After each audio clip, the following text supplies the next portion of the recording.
लखीमपुर खीरी जिले में बुधवार शाम 2 दलित बहनों के शव पेड़ से लटके पाए गए थे, जिस मामले में पुलिस ने 6 लोगों को गिरफ्तार कर लिया है। वहीं यूपी के डिप्टी सीएम ब्रजेश पाठक ने कहा कि आरोपियों को ऐसी सजा मिलेगी कि आने वाली पीढ़ियों की रूह कांप उठेगी। उन्होंने कहा कि घटना का खुलासा हो गया है, मामला फास्ट ट्रैक कोर्ट में चलेगा। कोरोना महामारी के बाद यह पहला मौका है जब प्रधानमंत्री मोदी, पाकिस्तान के प्रधानमंत्री शहबाज शरीफ, चीन के राष्ट्रपति शी जिनपिंग और रूसी राष्ट्रपति व्लादिमीर पुतिन उज्बेकिस्तान के समरकंद में आयोजित हुए 2 दिवसीय SCO शिखर सम्मेलन में भाग ले रहे हैं। पीएम मोदी ने ट्वीट कर कहा कि उज्बेकिस्तान की मेजबानी में SCO शिखर सम्मेलन में व्यापार, अर्थव्यवस्था, संस्कृति और पर्यटन के क्षेत्रों में आपसी सहयोग के लिए कई फैसले लिए जाने की संभावना है। दिल्ली में शराब नीति को लेकर आम आदमी पार्टी भ्रष्टाचार के आरोप में घिरी है। अब बीजेपी ने एक स्टिंग ऑपरेशन जारी कर केजरीवाल सरकार पर शराब घोटाले का आरोप लगाया है। एक प्रेस कॉन्फ्रेंस को संबोधित करते हुए बीजेपी प्रवक्ता सुधांशु त्रिवेदी ने कहा कि स्टिंग ऑपरेशन ने इस पूरे घोटाले की पोल खोल दी है। उन्होंने कहा कि केजरीवाल सरकार घोटाले के उद्देश्य से ही नई आबकारी नीति लेकर आई थी, ताकि चुनिंदा लोगों को इसका फायदा मिले और इससे अर्जित धन का इस्तेमाल पंजाब और गोवा के विधानसभा चुनावों में किया जा सके। हर साल देश में 15 सितंबर को इंजीनियर्स डे मनाया जाता है। प्रधानमंत्री नरेंद्र मोदी ने गुरुवार को इंजीनियर दिवस पर लोगों को बधाई दी और कहा कि राष्ट्र निर्माण में योगदान देने वाले इंजीनियरों के कुशल और प्रतिभाशाली खदान के लिए भारत धन्य है।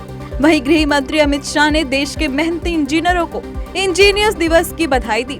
गृह मंत्री ने देश के विकास में उनके नवाचारों और सर्वोपरि भूमिका के लिए इंजीनियरों को सलाम किया है। पश्चिम बंगाल के SSC घोटाला मामले में केंद्रीय जांच एजेंसी CBI ने बड़ी कार्रवाई की है। CBI ने दिल्ली और कोलकाता में करीब 10 जगहों पर छापेमारी की है। ये रेड कई सॉफ्टवेयर फर्म के दफ्तरों पर हुई है। बता दें, इस मामले में CBI ने 18 मई को केस दर्ज किया था।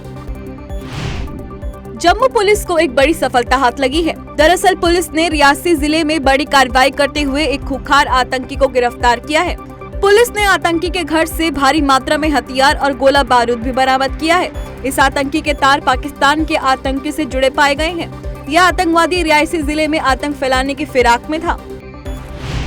पंजाब के अमृतसर के रामदास के पास सीमा चौकी दरिया मंदसौर के इलाके में पाकिस्तान की तरफ से ड्रोन आया। उस पर सीमा सुरक्षा बल यानी BSF के बहादुर जवानों ने 10 राउंड फायर किए और रोशनी वाले बम दागे, जिसके कारण ड्रोन वापस पाकिस्तान लौट गया। इसके बाद पूरे इलाके की सघन तलाशी की जा रही है। विश्व स्वास्थ्य संगठन यानी WHO ने कोरोना वायरस को लेकर बड़ा बयान दिया है। विश्व स्वास्थ्य संगठन ने सभी देशों को चेतावनी देते हुए कहा है कि कोरोना वायरस भविष्य में और भी खतरनाक रूप लेगा और आने वाले समय में कोरोना वायरस की भी और खतरनाक लहरों का सामना दुनिया को करना पड़ सकता है। पाकिस्तान पर अकाल का खतरा मंडरा रहा है। पाकिस्तान की राष्ट्रीय खाद्य सुरक्षा और अनुसंधान मंत्रालय की एजेंसियों द्वारा संकलित रिपोर्ट में चेतावनी दी गई है कि अगर देश भर में बाढ़ के बीच बाहरी स्रोतों से खाद्य आपूर्ति की व्यवस्था नहीं की गई तो आधे पाकिस्तान को अकाल का सामना करना पड़ सकता है। स्थिति की गंभीरता का अंदाजा इसी बात से लगाया जा सकता है कि सिंध और बलूचिस्तान में सरकार की ओर से किए गए शुरुआती आकलन के मुताबिक करीब 95% फसल बाढ़ से पूरी तरह नष्ट हो गई है।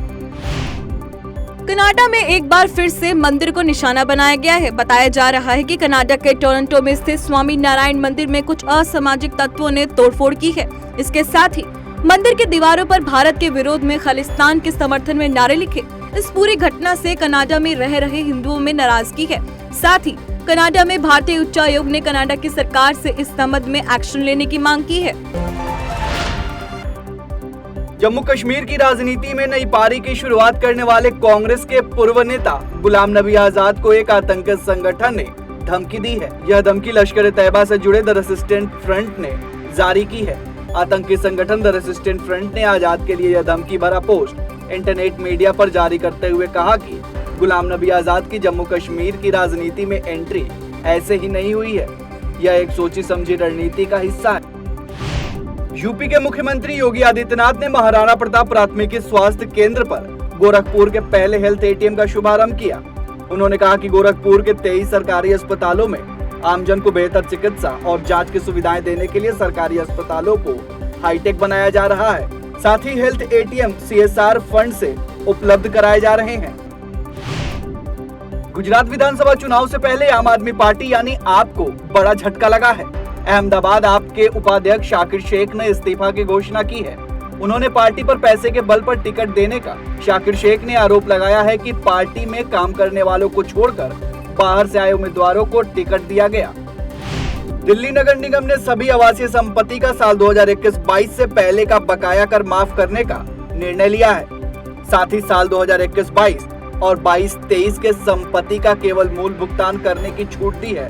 बता दें कि अनाधिकृत कॉलोनियों, अनाधिकृत नियमित कॉलोनियों, लाल डोरा, विस्तारित लाल डोरा, गांव की विस्तारित आबादी और कश्मीरी प्रवासियों को आवंटित संपत्तियों के निवासियों को राहत देने के लिए निगम ने एक नई माफी योजना शुरू की है। जम्मू संभाग में पिछले 24 घंटे के भीतर दूसरा बड़ा हादसा सामने आया है। जिला राजौरी में यात्रियों से भरी बस खाई में लुढ़क जाने से उसमें बैठे करीब 8 लोगों की मौके पर ही मौत हो गई, जबकि कई लोग घायल हुए हैं। सेना, पुलिस व स्थानीय लोगों ने बचाव कार्य जारी किया। रोजगार देने के मामले में बेंगलुरु भारत का नंबर 1 शहर बन गया है। HR company team lease services ने अपनी रिपोर्ट में जानकारी दी कि बेंगलुरु के 95% नियोक्ता पहले के मुकाबले अधिक भर्तियां करना चाहते हैं। रिपोर्ट के अनुसार सूचना और प्रौद्योगिकी, आईटी, ई-कॉमर्स, एफएमसीजी और कई सेक्टरों ने बेंगलुरु में रोजगार के व्यापक अवसर पैदा किए हैं।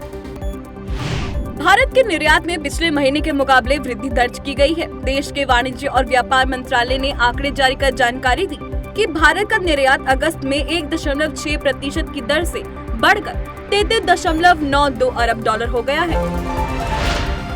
भारत सरकार की कैबिनेट बैठक में फीफा अंडर 17 महिला फुटबॉल विश्व कप की मेजबानी पर मोहर लग गई है। केंद्रीय युवा एवं खेल मंत्री अनुराग ठाकुर ने संवाददाताओं को पूरी जानकारी दी कि विश्व कप प्रतियोगिता का 7वां सत्र हमारे देश में खेला जाएगा। देश में आयोजित की जाने वाली पहला फीफा महिला प्रतियोगिता के लिए 10 करोड़ रुपए की वित्तीय सहायता राष्ट्रीय खेल संघों को सहायता योजना के लिए बजटीय आवंटन से वहन की जाएगी। सर्बिया के बेलग्रेड में पहलवान बेटी ने भारत के नाम इतिहास रच दिया है। भारतीय महिला स्टार पहलवान विनेश फोगाट ने वर्ल्ड रेसलिंग चैंपियनशिप के रेम्पेज राउंड के आखिरी मुकाबले में स्वीडन की एमाजोन मालमग्रेन को 8-0 से हराया। इसी के साथ कांस्य पदक प्राप्त करते हुए वर्ल्ड रेसलिंग चैंपियनशिप में 2 मेडल जीतने वाली पहली भारतीय महिला पहलवान बन गई है। प्रधानमंत्री ने वाहन उद्योग के नए सकारात्मक बदलाव को लेकर देश के नाम अपने लिखित विचार स्पष्ट किए हैं। Society of Indian automobile manufacturers के वार्षिक सत्र को लिखित संबोधन में पीएम मोदी ने कहा कि पर्यावरण की सुरक्षा और संरक्षण सुनिश्चित करने के साथ साथ भारत को आत्मनिर्भर बनाने में ऑटोमोबाइल उद्योग के नए बदलाव की देश को आवश्यकता है।